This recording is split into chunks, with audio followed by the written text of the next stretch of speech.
نو بیا چې کله یو سړی په مسلمان ظلم کوي او په دې روزه کې زما عزتمندو بیا ظلم کول، بیا د کور په افرادو چې کم ما تحتی پیغمبر علیه السلام فرمایي وي په دې رمضان کې په خپل خادمانو باندې لږ اسانی راولي. ګوري زمونږ په دې کور کې زمونږ دا تورسری نه دي، زمونږ خويندې میندې زمونږ کور والا دام زمونږ ما تحتی او دا زمونږ دا سیدی لکه سم خادمان دي، غریبانان لګي شپه ورځ لګي. تاسو نه تاسو کوم ولې دا غي روزي او کني روزي کنه او د پښمنی 2 بجې یو نیمه بجې را پاسي او سونه مشقت سره غریبانان لګي او په دې کې چې کله موت را پاسې نو سونه په تمیز باندې او سونه په قلار باندې आवाज کوي چې سیب بروجنی سي چې ته غوسه ول ورنشي او هغه موږ سونه په قلار باندې را پاسې او بیا چې کله موږ را پاسې او بسترګي موږ او په سالن کې سم مسلې نو سونه بدر ورته وایو. نظم عزت مندو په دې روزه کې خدایي امداد پکارو، پښمنی کې داغي سره مدد پکار دی، د روزماتي په ټیم کې داغي سره مدد پکار دی. یو طرف ته غریبانان ماشومان قلاري داغي سمبالخ وي، بل طرف ته زما استاد کپړو غم کوي، بل طرف ته د زید جارو کولو غم کوي، بل طرف ته نور د کور خدمت ته او بل طرف ته روزماتي او د پښمنی تیاری کوي او بل طرف ته زما استاد غوسی تم ټینګي دي چې بدخویا سړی په واوړي نو هغه و چې خدای دا اوس جهنم دی او کدا سي شي دي. نو په دې روزه کې و عزتمندو انتهایی خیال ساتو. او زه اخیری خبره کومه، روزي خو الحمدلله نارینه چې څومره دي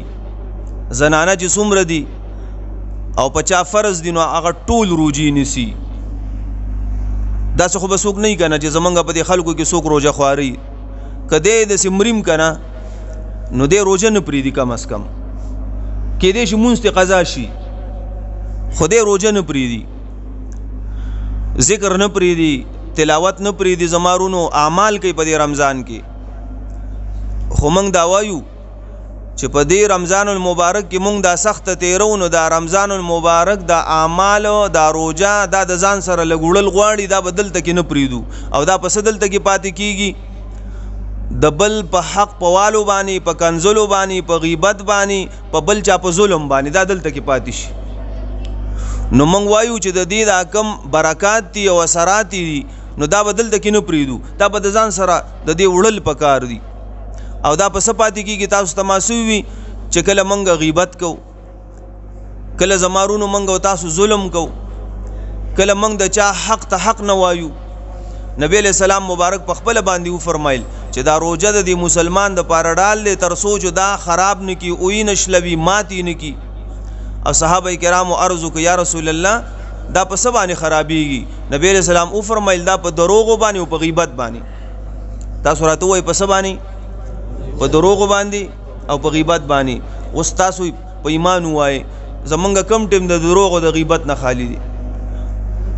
نو مخکې خو مجلسونه او خلک بخپل منځ کې ناس ته پاسته وا او دا دروغ او دا غیبت بوي او اوس ماشاءالله نو فیسبوک دی اغه نه سو کوزګاری نو بس پاغي باندې دروغ پوسټ وکا چا پسې کنزل وکا غیبت خو چرته تل نه دي زمارونو دلازاری خو چرته تل نه ده. نو په دې رمضان کې موږ د دې سیز نه قلاریږو، د دې باسونو نه قلاریږو.